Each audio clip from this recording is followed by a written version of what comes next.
Former Mineral Resources Minister Mosebenzi Zwane has been granted bail of 10,000 rand. Now, the state did not oppose bail, doesn't believe there's a need for further detention. Zwane arrested with two others for fraud and corruption for their alleged role in the Vrede Dairy Farm project. Now, this is going back quite a few years, but millions of rands was intended for local emerging farmers in this Free State town. But that money, it seems, was siphoned off. And the allegation is that a lot of that money went to fund a lavish Gupta wedding in Sun City. Well, our senior reporter Aviwe Mtila was in court today in Bloemfontein, and he joins us now. Hi there, Aviwe. So today's court appearance, I mean, we're looking at a former government minister, a former member of the cabinet. Of course, he served under Jacob Zuma, and this, of course, relates to his time when he was still MEC for Agriculture in the Free State. But nonetheless, a significant day. Tell me what happened in court. Significant day indeed, Sally, where we saw the former Minister of Mineral Resources, Mosebenzi Zwane, hand himself over to the police, then appearing for his bail application together with two other accused. Of course, that was then granted 10,000 rand bail to appear on the 2nd of November back at the Magistrate Court in Bloemfontein, and that we're expecting to be underway at 9 o'clock. Very significant, given that this was money that dates back to 2012, Sally, in that Vrede Dairy Farm project that was supposed to benefit the upcoming emerging farmers around Vrede, where Mosebenzi Zwane is from. He was the MEC of Agriculture at that time, and we do understand the allegations that 280 million rand, Sally, went from the government, the Free State Agricultural Department, going to Estina, a company linked to the Guptas, given that the address of Estina was at the Sahara, that the company owned by the Guptas. Just to get an understanding of exactly why they were in court today, let's take a listen to Sinisiwe Seboka, the NPA Investigating Directorate spokesperson. Basically, they're added on this matter for basically what we're saying is their role in getting of that particular and benefiting of what then transpired to the money that was gotten from that particular contract. You'd know that there was supposed to be some amount of money, over 200 million, that was supposed to be paid by Stina, over 300 million, that was supposed to be paid by the Department of Agriculture. Only 280 from the indictment that we provided to court today was actually transferred into the account that we are alleging these accused and the accused that are going to come at the next appearance benefited from. So that's part and parcel at high level as to why they are here. However, once the matter proceeds, we'll be able to get to the heart as to what it is we're alleging each and every one of them partook in doing.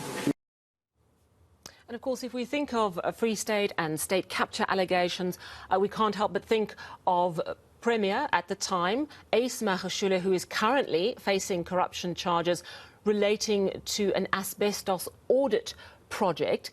I know that you've asked about whether he might be drawn into this matter as well, because of course it does deal as well with oversight. Where were the political heads when this suspected corruption and fraud was happening? So what were you told about Ace Magashule? Well, in asking Sinisiwe Seboka from the NPA ID, she did say that they don't want to speculate at this time. What she did confirm, though, is that there will be more arrests linked to this matter, whether they be companies or physical bodies. But, of course, Sally, the reason that I asked that question is the recent Zondo report that came out, fifth and sixth installment of that Zondo report that details how Ace Magashule, the former premier of the Free State, as well as Mosebenzi Zwane, who was then the agricultural MEC in the Free State, were part and parcel of milking the Vrede Dairy Farm. In fact, it goes on to say that they did the bidding of the Gupta in siphoning and helping with siphoning that money, given that they didn't play their oversight role, and goes on to say, Sally, that they must be charged in those recommendations to try even recuperate some of those monies. Hence, I asked Sinisiwe Seboka if we could expect him to then appear in the dock as well. This is what she had to say. Currently, we have an indictment that's before this particular court. It says about 15 odd persons, actually some of which are still to appear, which are companies. Their representatives are yet to come. Currently, in that indictment, the former premier is not on it. However, will not rule it out.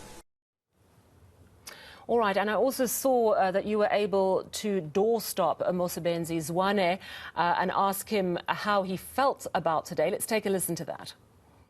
I am happy that finally this case has seen the light of the day in court. I have been trialed so many times by journalists, public and everybody, more than a decade. So it augurs well with me that finally I am appearing here. I am going to cooperate with the court on this matter. I hope the state is ready to proceed with the matter. That's all I can say. I'm a law-abiding citizen, so it augurs well with me, rather than having public opinion about me when the matter has not seen its day in court. I think this is the correct thing. This will be ventilated in court. We are here. We're back on the 2nd. I'm sure you'll still be here so that you also hear our side. All right, so we'll leave it there. So it's all back on the 2nd of November. Thank you so much, Aviwe Mtila in Bloemfontein.